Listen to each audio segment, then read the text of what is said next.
welcome back to the first ever virtual Be Fearless Summit. If you noticed, I decided to change. I encourage all of you to do the same. If you have nice makeup on now from Terry, or you had a cute little dress on this morning, it is now the afternoon and sweatpants are required.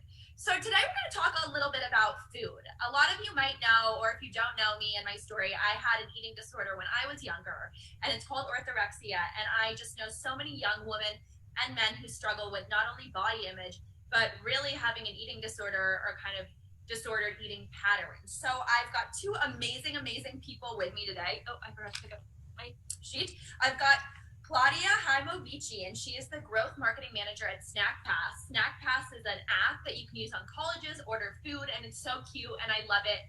You guys also, if you're near a college campus, can send us an email after this if you haven't received a code for us to use Snack Pass. And then Kimberly Castillo, who is a lifestyle and fashion influencer. Now, both these ladies, in my opinion, really emulate strong, beautiful, confident, and overall happy personalities. So Claudia and Kimberly, thank you so much for being here with us today. We're so excited.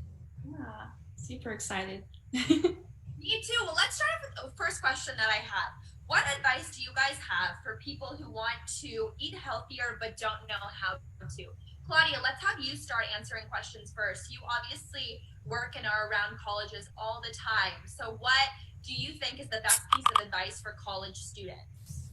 Definitely. I think it's taking small steps. You don't need to kind of go from, one end of the spectrum to the other. But I think especially using an app like Snack Pass, there are lots of different options on campus, whether it's a salad or a sandwich or bowls. So kind of just striking that balance. And I think a personal hack of mine is I love unhealthy food. So I'm always looking for healthy hacks that make healthy food taste even better. So very into the bowls, love the sweet potato, love pesto. So all those kind of sauces and ingredients, they really can enhance the flavor of healthy food. But I have to ask you really quick, it's so expensive. So if someone's listening and is like, I love all of those foods too, but they're expensive. Yep. Great question. So that's another reason to use Snack Pass. So Snack Pass, as Alexis said, it's a mobile order food app where you can order ahead, skip the line. Your food's ready when you get there. But with every restaurant, we actually have a reward system. So with every restaurant, you get a point for yourself and a free point for a friend towards food at that restaurant. I'll probably get into that a little bit more later, but you're helping your friends get rewards. And even on top of that, we have student discounts, seize the day discounts, referral discounts. So there's always a good deal you can find. And we work very hard at Snack Pass to make sure that the promotions are not only on, pizza or not only on salads, but on a wide variety of food. So you can, any sort of diet can feel comfortable eating on it. Kim? Can you hear me? Can you hear me? Yeah. Oh yeah, just very quietly. Okay. Did you want to repeat the first question? Yeah, just repeat like the last part. Yeah, what advice do you have for people who want to eat healthier and don't necessarily know how to start a new routine? Yeah, so I'm Miss San Francisco 2019, and I had to pageant prep for Miss California, and I had 3 months to get to my perfect goal weight. I mean, there's not really a perfect goal weight, but in my mind, I wanted to feel confident and fit. And I had a trainer, and it just so happens my trainer was vegan, and she was kind of giving me tips about how to, eat healthier and how to really try to transition to a vegan lifestyle. And, we both decided that, it was too much for me to handle at one time. So, with her help and even with an old Google search, I just did my research, and I went through the whole pescatarian diet where I just ate fish. I didn't have chicken or meat.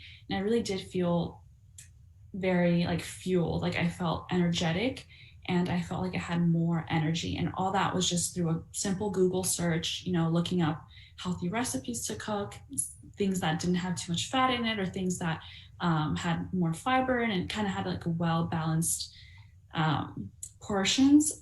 So I would just say a good simple Google search, or even buy like some cookbooks that, you know, have like paleo lifestyle type routines. I think just doing your research is the best way to do it. And I really did go a long way from that. You guys are both so great on social media and have amassed a really awesome following. So, how have you guys managed to do that in the changing world of social media? I'll go first. Well, I really just found that social media is all about being social. Who knew, right? All you have to do, you know, is just, you know, comment on people's photos, and, you know, just like really authentic comments where, you know, you really care about what they're saying, because people want to be heard. And the way for you to be heard is to really listen to other people. And that's how you really build connections on social media. And I feel like that's been the best way for me to do it, is just really connect with my followers and kind of feel like they feel comfortable enough to know me and to DM me and know that I'll respond. And Claudia, the Snack Pass account and your personal account is so cute too. Anyone who's watching, all of the speakers' accounts are in the Slack, so you can go there if you want to directly follow them too. But what have you noticed, Claudia, that's been successful for Snack Pass in growing the brand via social media? Great question. So when I started, actually, we had, I think, only 1,000 followers. And so now we're at 14K, which is really great. But we had to completely change the aesthetic, the vibe, really just make sure it embodies our brand. So Snack Pass is all about friends and food and fun and diversity. So making sure that our feed is colorful and vibrant, it has food, it has friends and people. And not only we're doing that, but also engaging our followers. So whether it's giveaways, which people love, and people really like tagging their friends, maybe people that they send points to in the giveaways. But then beyond that, even posting funny tweets. Sometimes people post very funny tweets about Snack Pass. Sometimes a little flirty action on Snack Pass. So just anything that really gets the humor of our Snack Passers. I love that. Tell me about the relationship both of you guys have with food. Has it always been really positive? Have there been times, especially Kim, having to prep for those kind of pageants where you'd end up like restricting too much? It's definitely been like a roller coaster ride with food. I've gone through phases between like, I can't eat this, like I have to eat only like salad and chicken and that's it. And then completely cut out carbs. And then I've gone through like the whole pescatarian thing, as I mentioned before. And then at the beginning of COVID, I went through the whole comfort food thing where it's just like, I don't know what else to do other than eat pizza and ice cream all day. So it's definitely been a roller coaster ride. But I feel like now I've kind of gotten a handle of things. Like I see food as fuel, but I also see it as a reward. So it's like that healthy balance. Yeah. That's really important to think of food, and really, in you know, if people didn't eat, everyone would pretty much die. So food is a lifeline, but it doesn't have to become your best friend. Exactly. Yeah, Claudia, what do you think? Great question. So this was my relationship with food. Yeah. Yes. Okay, great. So I definitely have had a very awesome relationship with food over the years. Doesn't mean it was without struggling. I actually was paleo for 2 years of my life. And that was quite the experience. Similar to Alexa, I definitely restricted my eating and I was stressed, and it was, you know, I started to realize maybe I need to incorporate a little bit more balance into my life. And so, you know, I've been able to really transform and been able to realize that you can eat healthy, you can eat balanced, but it's always important to treat yourself at the end of the day, and never feel bad about just eating what you want to eat and when you want to eat it, and just focus on just getting balanced, healthy meals, and follow your intuition, your craving.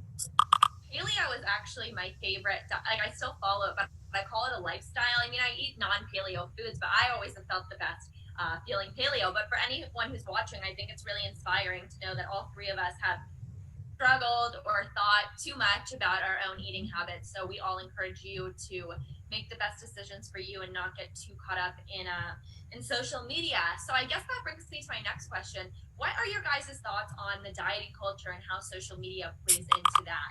So often there's young people out there looking at, beautiful models, and they're on boats and they're so slim and trim, and it can be really intimidating. Kim, what advice do you have for those young women to overcome that and not feel intimidated by what they see on social media? Honestly, like this is something I struggle with myself, especially now during COVID going on, where it's just like I'm in Australia right now, and here where we're at like the most strictest restrictions in basically the entire world at the moment. So, that means I'm on scrolling on social media, seeing everyone, traveling in their bikinis, looking super fit, and here all the gyms are still closed. And I think it's just to like get that negative mindset out, and just really think like what I do. Like sometimes I look at photos, not of like women who like, Photoshop, or like obviously there's been some type of like alterations there. I kind of look at like, real like fitness type women who have real bodies just like me. And I kind of see it as inspiration, like, oh, if she can do it during COVID, I can do it too. And just remember that social media is showing everyone's highlight reels. It's not showing like the cellulite or like the little roll when you're sitting down. Like it's not showing all that. So you have to remember like this is just the highlight reel. So don't be so hard on yourself. Like you're beautiful the way you are. And once gyms open again, you'll get right back to it. So yeah, just remember that. This morning has such a great social media following for that, and really is normalizing all body shapes, and that's so important. Claudia, what do you think? Great question. So I think when it comes to seeing different influencers online and all of that and the pressure that comes with that, I really think that's where self-love comes in, and taking time off. If it's stressing you out, maybe don't follow them, or maybe just don't go on Instagram for a little bit, because you don't deserve to feel that way. And or perhaps there's some really great accounts that I follow personally with really great quotes. I really like "We're not really strangers." I also like "Moon Omens" if you're spiritual. So there's a lot of really great inspirational accounts that can help you.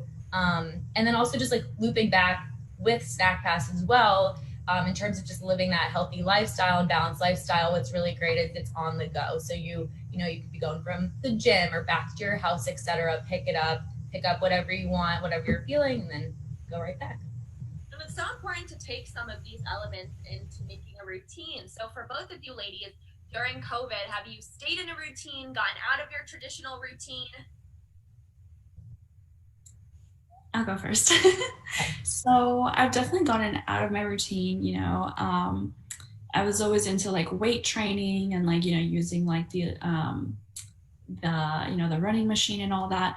And then when I came here, I don't have any weights at home, so I have to kind of adapt to that and adapt to doing like at home workouts, doing body weight workouts, going running more. I've actually used running as like my therapy, and I never was a runner before, and my boyfriend, he's a big runner, he always played sports. So he was the one who was like pushing me like, you don't have a gym here. I'm sorry, but you have to go running. Obviously I was like, no, I don't want to go running. And then now I love it. So it's just like adapting and being open to all those changes. And who knows, I feel like I'm going to take running with me, even when gyms open again. I love running. It is so therapeutic. Yeah, it really is. Awesome. So I think I had kind of an opposite experience in quarantine than most people, because I was actually traveling for most of the year before COVID. So I would leave for months at a time. I'd be living out of a suitcase, and I love it because it's so fun. I get to travel to all the campuses for Snack Pass and be on the ground with the students.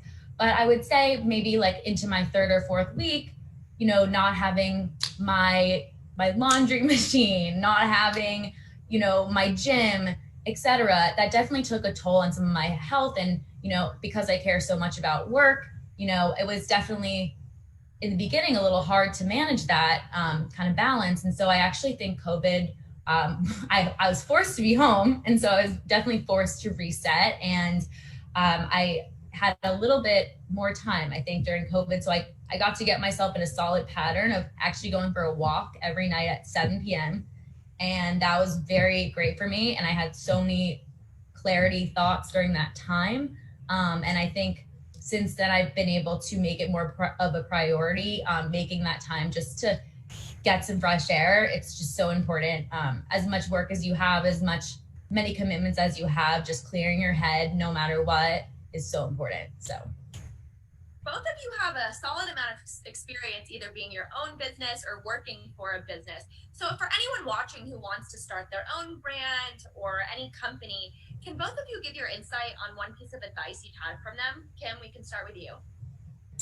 I actually recently took a workshop in this, but it's like I always take workshops about branding and like your strategy, things like that.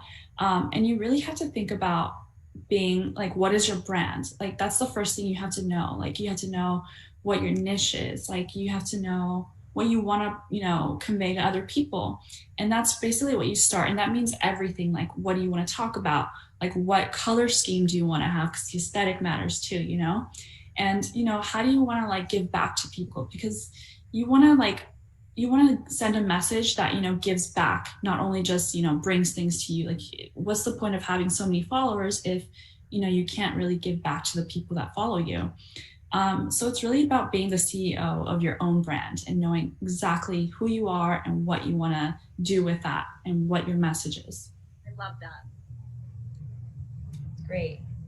So for me, so I work for a company, but I'm lucky to just have been there for over a year and just been there during a really critical growth time.